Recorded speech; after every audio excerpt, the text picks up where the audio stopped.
everyone, it's Talia here.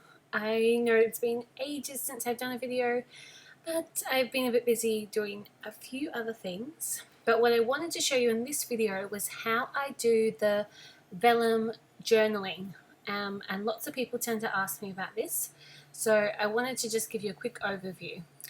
What I've got on my screen is a Finder window open with all the photos that I've printed for the week. And I usually just have those in front of me, but so that you can see them, I've got them up here. And then I just open the document and make a text box. And what I want to do is I position it straight to the side, and then I make it the size I want.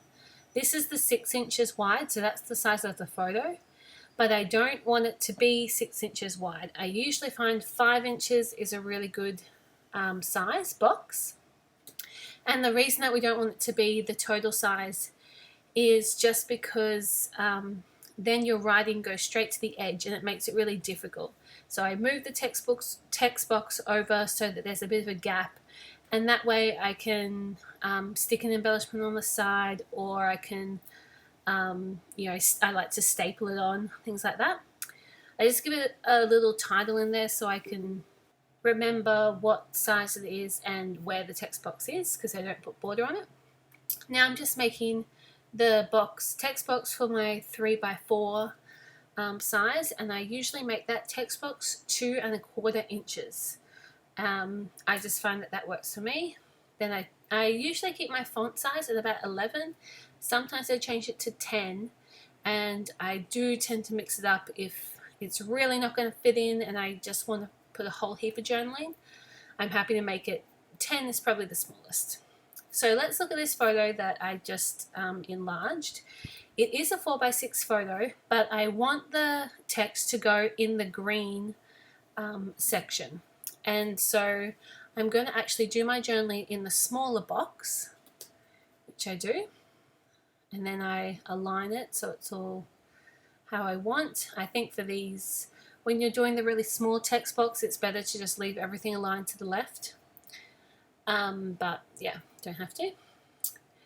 And then I want to go through. I usually leave 2 line spaces between, and that just gives you, again, it's the same as having the space on either side of the text box.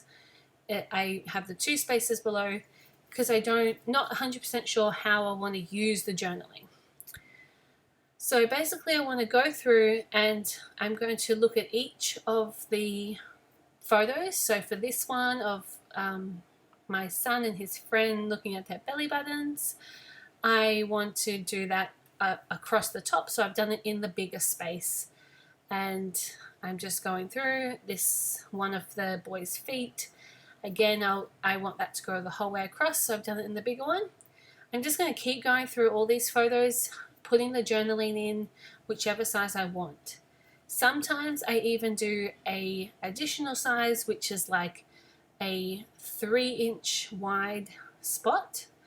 And yeah, sometimes I like to do that if I've got funny size places on my bigger photos. So I actually ended up doing 2 weeks worth of photos on the one page, so there wasn't heaps of journaling. And then I can get rid of my titles and just try to make it fit in the best way possible. All I'm going to do after I've done this is print it out. And I just put my piece of vellum into my printer and then print it out. I have a color laser printer, though I print this in black and white, and so I don't have to have any wait time. It's really it's dry as soon as it comes out of the printer. I have heard from people, if you have an inkjet printer, that you will need to make sure you let it dry before you touch it.